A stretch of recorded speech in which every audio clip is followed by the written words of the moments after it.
Hello, friends. I came into your room to say goodnight to you, and I wanted to read you a goodnight story. Make sure you have somebody to snuggle with. Grab mom, dad, brother, sister, grandma, dog, or a stuffy. But snuggle. Get your blankie, get your pillow, get comfortable. Tonight we're reading A Sick Day for Amos McGee.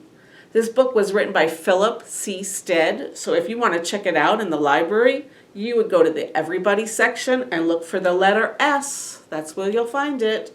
It's a Caldecott winner. See the medal it won? Let's open it up and see. Are you comfortable? Amos McGee was an early riser. Every morning when the alarm clock clanged, he swung his legs out of bed and swapped his pajamas for a fresh pressed uniform. Do you pop out of bed like Amos? He would wind his watch and set a pot of water to boil, saying to the sugar bowl, "A spoonful for my oatmeal, please, and 2 for my teacup." When his belly was full and he was ready for the workday, he'd amble out the door. I love that word, amble. Every day, Amos waited for the number 5 bus. "Next stop, City Zoo," the bus driver would call. 6 a.m., right on time, he'd reply. Wonder why he's going to the zoo at 6 o'clock in the morning. Amos had a lot to do at the zoo, but he always made time to visit his good friends. Oh, I bet he works at the zoo. Were you thinking that too? He would play chess with the elephant, who thought and thought before making a move. He would run races with the tortoise, who never ever lost. I think he let some win.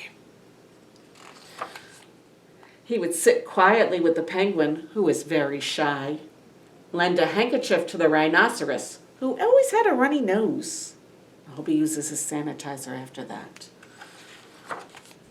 And at sunset, he would read stories to the owl, who was afraid of the dark. Now that's funny, because owls are awake during the dark. They're nocturnal.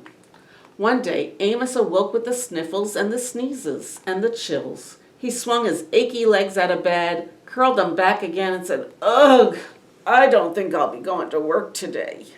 Aw, poor Amos. Look, he's got a stuffy bear too. I like his slippers. Do you notice those?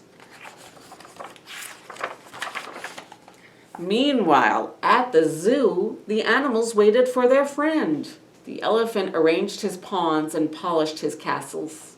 The tortoise stretched his legs and limbered up. The penguin sat patiently all by himself. The rhinoceros worried that his allergies were worsening. The owl perched atop a tall stack of storybooks, scratching his head with concern. Where is Amos? The animals wondered. Later that day, where are they all going? They're leaving the zoo. They're standing on the corner by this sign. They're waiting for something. They're taking the number 5 bus, aren't they? They are. Look at all those animals in the bus. You can guess where they're going, right? They have to see their friend. Hooray! My good friends are here!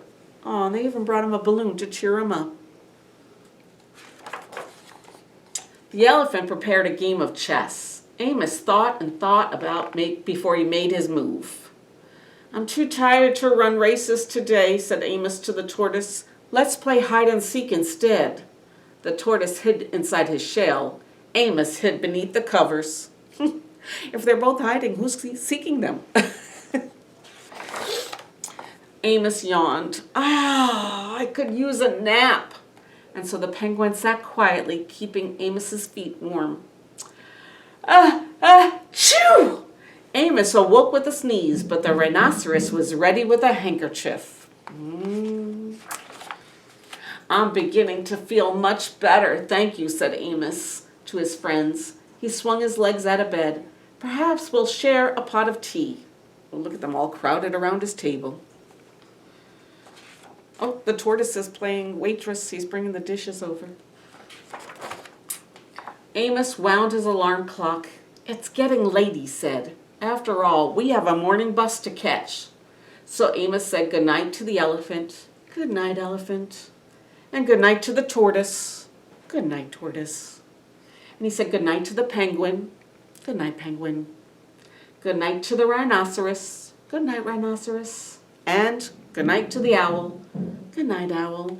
Who, knowing that Amos was afraid of the dark, read him a story aloud before turning out the light. The end. I hope you guys liked that story. And I hope you brushed your teeth because now you're all ready for bed. Good night. I'll see you tomorrow. Bye.